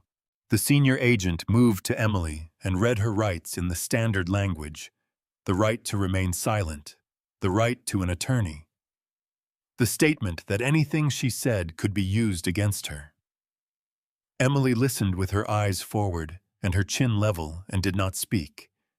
Then she looked at me. It was the first time our eyes had met directly since Frank had stood up, and I held her gaze and felt the full weight of it, not triumph, not relief, but something that had no clean name, the feeling of a man standing at the end of something long and finding that the end looks nothing like he imagined it would. She was my daughter. She was wearing her mother's pearls. She had planned this for 18 months, and it had come apart in 20 minutes, and I was the reason, and we both knew it, and there was nothing adequate to say about any of it. "How long?" she said. Her voice was steady. I had given her that at least whatever she was not someone who fell apart in public. "Long enough," I said. "Mom would be ashamed of me." I did not answer. Some truths are their own answer. They led her out through the side door past the white flowers and the water glasses, and the photographer, who had put her camera away and was staring at the floor. Ryan Holt was escorted out through the main door, his attorney beside him already talking. The room emptied in the particular way rooms empty after something irreversible has happened quickly, quietly, people finding reasons to be elsewhere. Frank came and stood beside me. He did not say anything because Frank understood that some moments do not require commentary. I looked at the oak table, at the blue folder with Calloway Logistics on the tab, at the pen I had set down after signing a document that meant nothing, at the water glass Emily had placed at my seat, because she knew I always had water at meetings. Then I looked toward the back of the room. Daniel was standing in the corner where he had been standing since the agents arrived. Sophie in the carrier against his chest, one hand pressed flat against her back, in the automatic steadying way of a father who is holding something he cannot afford to drop. His face was wet. He was not making any sound. He was simply standing there with his daughter against his heart, in a room where his wife had just been arrested, and the expression on his face was the most honest thing I had seen in 5 weeks. I walked over to him. I put my hand on his shoulder briefly, the way men do when words are not the right instrument. Sophie pressed against her father's chest, had her eyes open. She was looking at the window, at the pale November light coming through the glass, with the grave and patient attention she brought to everything she had not yet learned to name. The weeks after the ceremony moved differently than the weeks before it. Before time had been a resource, I was rationing, counting days, watching calendars, measuring every conversation against a deadline I could not miss. After time opened back up into something less structured, the way a fist opens when the thing it was holding has been set down. I did not know at first what to do with the space. Carol called me the morning after, with a voice that was steady in the way voices are steady when a person has cried recently and finished. The board had convened an emergency session at 7 that morning. She had been appointed interim COO by a vote of 5-0 effective immediately. She said it without ceremony, the way Carol said most things, and then she said, "The staff knows something happened. They don't know everything. What do you want me to tell them?" "Tell them the company is fine," I said. "Tell them their jobs are fine. Tell them I'll be in on Monday." "Bobby Martinez has been asking," she said. "He heard something from the loading dock. Tell Bobby I'll call him this afternoon." I called Bobby at 3 o'clock and talked to him for 20 minutes about nothing consequential.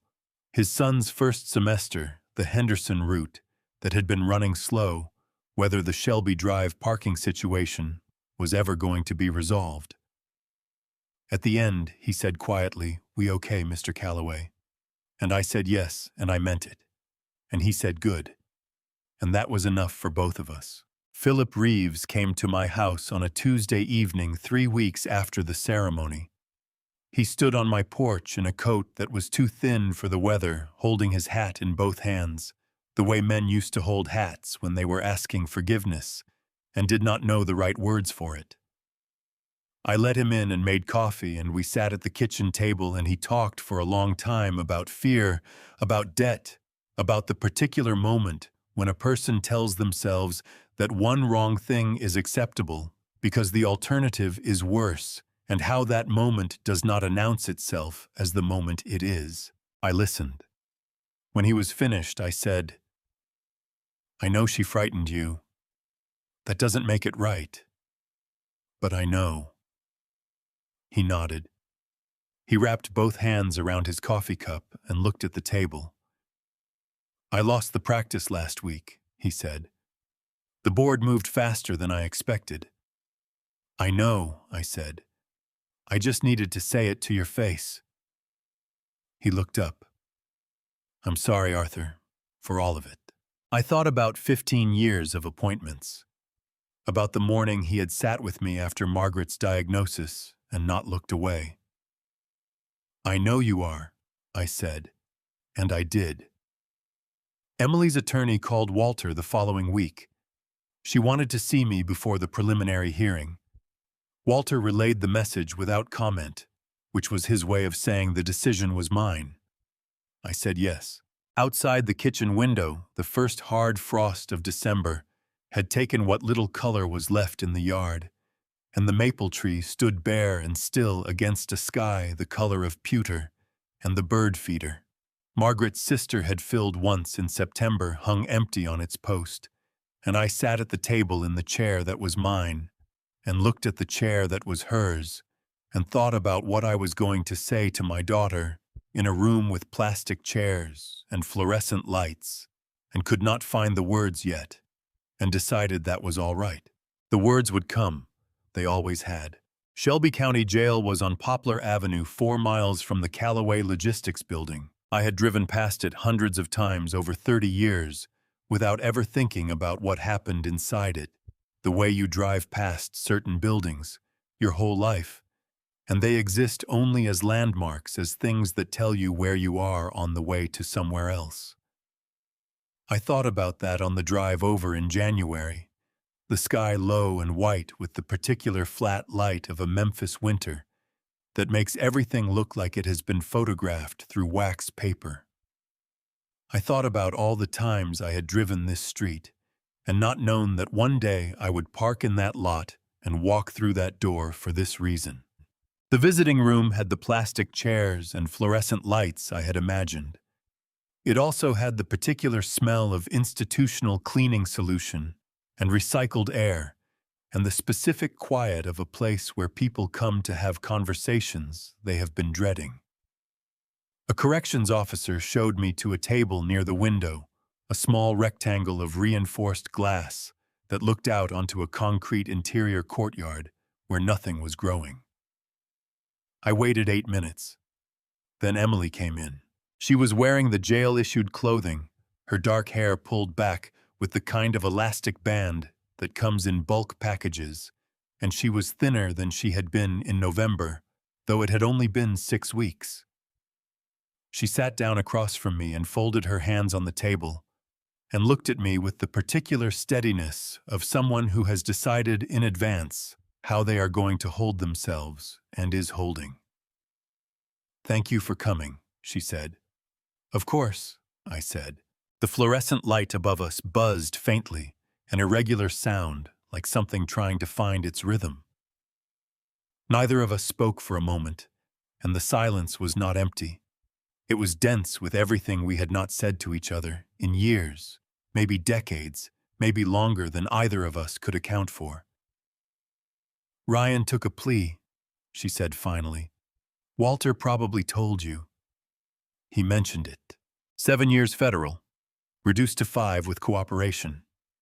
She said it without expression, the way you say facts that have stopped feeling like facts and become something else. Geography, whether the dimensions of the space you are now living in. My attorney is working on something similar, based on my cooperation and the circumstance. She looked at her folded hands. "Probably 7, maybe 5. I nodded. "Daniel got deferred prosecution," she said. "He told me last week. He's keeping the apartment near your house, seeing Sophie every day." She paused. "I asked him to send me a picture. He did." She said this last part quietly, the way you say something you are not sure you have the right to feel about.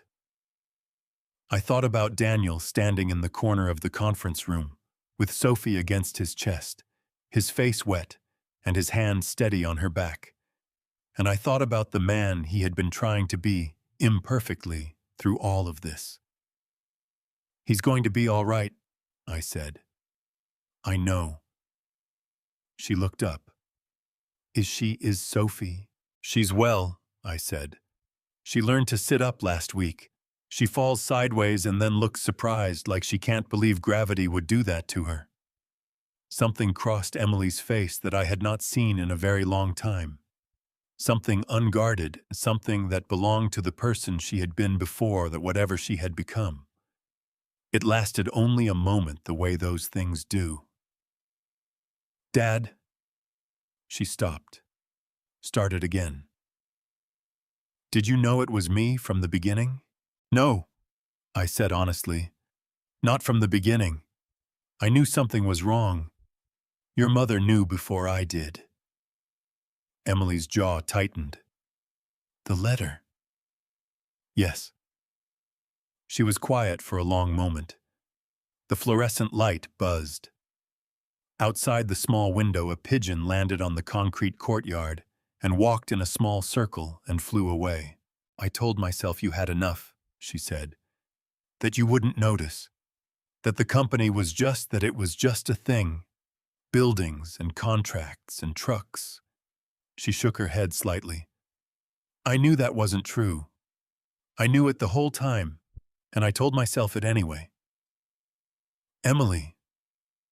I leaned forward, my elbows on the plastic table. Why not the money? Not Ryan. The real reason. She looked at me for a long time. When she spoke, her voice was lower, and something in it had dropped the steadiness she had been maintaining. I spent my whole life inside something you built, she said. Every room I was ever in, every conversation, every introduction, Emily Calloway, Arthur's daughter. Calloway Logistics, your father's company. I never had a room that was mine. She pressed her lips together. I know that's not an excuse. I'm not offering it as one. You asked. I sat with that for a moment. I thought about the girl who had called from her college dorm at 2 a.m, homesick, and too proud to say so. And I thought about what I had said to her that night, that she was going to be fine, that she was a Calloway, that she had everything she needed. I had meant it as comfort. I understood sitting in that room that it might have landed differently than I intended. I should have asked sooner, I said. I should have asked you that 20 years ago. She looked at me, and for a moment she was 38 years old in a jail visiting room in January, and she was also 6 years old and frightened by giraffes, and both of those things were true at the same time, and the distance between them was the whole of her life and mine. I don't know if I can forgive you, I said. I want to be honest with you about that, but I'm going to try to understand. That's what I have right now. She nodded. Her eyes were bright, but she did not cry, and I did not either, because we were our fathers and our daughters, and that was how we were built. I stood when the officer signaled. I picked up my coat from the back of the plastic chair. Sophie's going to know you, I said, when the time is right. That's not a promise I made to you. It's a promise I made to her. Emily looked up at me one final time. Take care of her, Dad. That, I said, is the one thing I know how to do. I walked out through the door and down the corridor and through the checkpoint and out into the January air, which was cold and sharp and smelled of exhaust and the river. And I sat in my car in the parking lot on Poplar Avenue, and I put both hands on the steering wheel, and I cried the kind of crying that has been waiting for a long time, and does not ask permission, the kind that belongs to grief and relief at the same time, and does not distinguish between them. I cried for Margaret, who had known and not been able to stop it. I cried for Emily, who had chosen this and was living inside that choice. I cried for the family we had been and the family we were now, and the distance between those two things that I was going to be walking for the rest of my life. When I was finished, I wiped my face with the back of my hand and started the engine and drove home to Sophie. Spring came to Memphis the way it always did, without asking permission and ahead of schedule. By the middle of March, the dogwood trees on the street were blossoming white and pink against the pale blue sky, and the yard had gone from the dead brown of January to the particular tender green of grass that has just remembered what it is supposed to do. The maple tree had leaves again, small ones newly arrived, trembling in the mild air, with the tentative quality of things that are not yet sure they are going to stay. Margaret had been right about that tree in every season. I was still catching up. I brought Sophie outside on a Saturday morning in late March, setting her on the quilt on the back porch, my mother's double wedding ring quilt. The one in faded blues and yellows, that had been on the living room floor since November. Sophie was 7 months old now and had opinions about most things, which she expressed through a combination of sounds and expressions and the decisive way she reached for whatever interested her and either accepted or rejected it without apology. She had learned to sit without falling sideways mostly. When she did fall, she looked briefly surprised and then philosophical about it, which I thought augured well for her general approach to life. I sat in the porch chair beside her with my coffee and watched her examine a dogwood blossom I had set on the quilt in front of her. She picked it up, turned it, put it in her mouth, took it out, examined it again, with narrowed eyes as though reconsidering her earlier assessment. I did not interfere. Margaret had always said that children learn more from objects than from instruction, and Margaret had been right about most things. The company was well. Carol had settled into the COO role with the particular competence of someone who had been doing the work for years without the title, and 3 new contracts had come in since January 2, regional clients who had heard through the specific grapevine of the Memphis business community that Calloway Logistics was under stable leadership and available for new partnerships.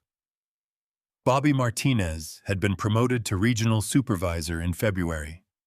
He had come to my office to thank me in person, and I had told him that the decision had been Carol's and that she had been right, and he had laughed and said that sounded like Carol, and I had agreed. Daniel came by on Saturday afternoons.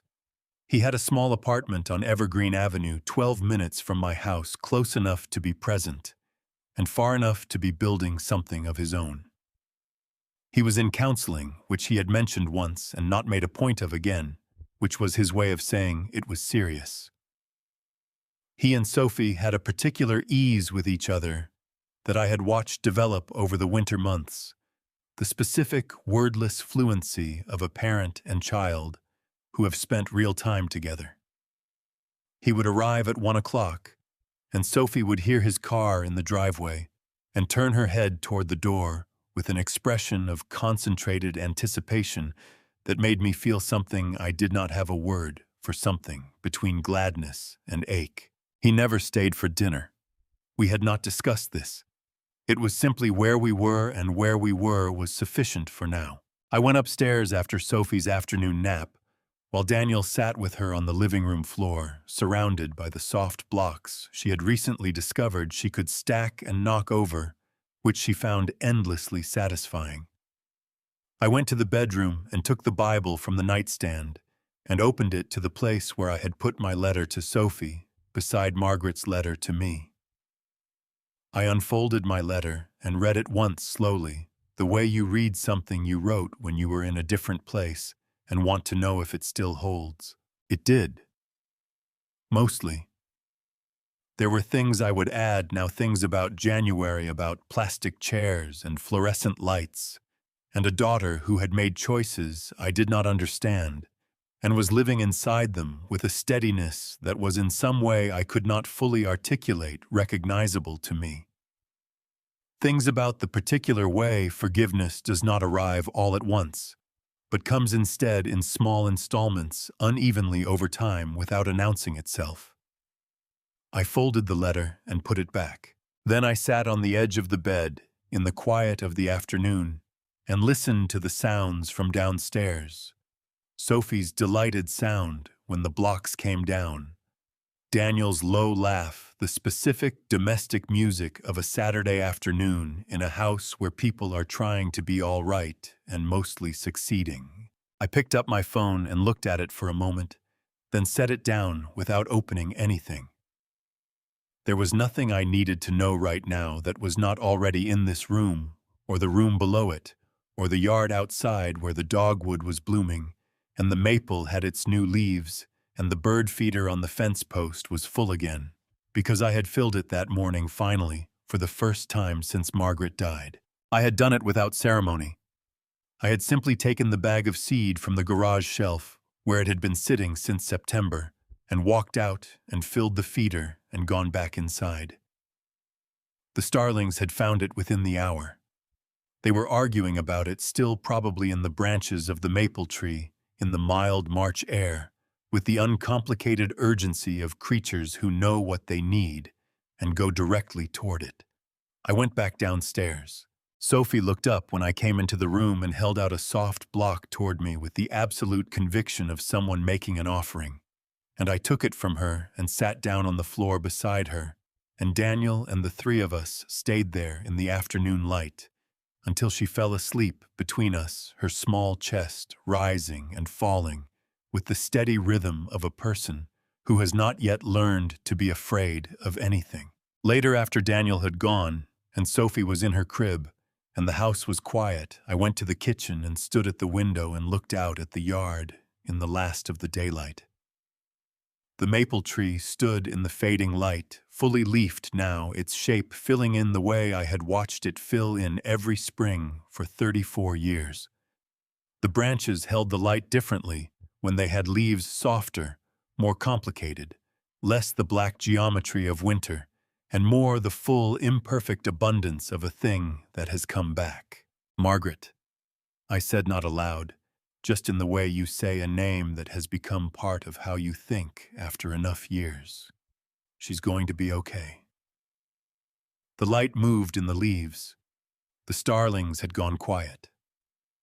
Somewhere down the street, a dog barked once and was answered, and then was not.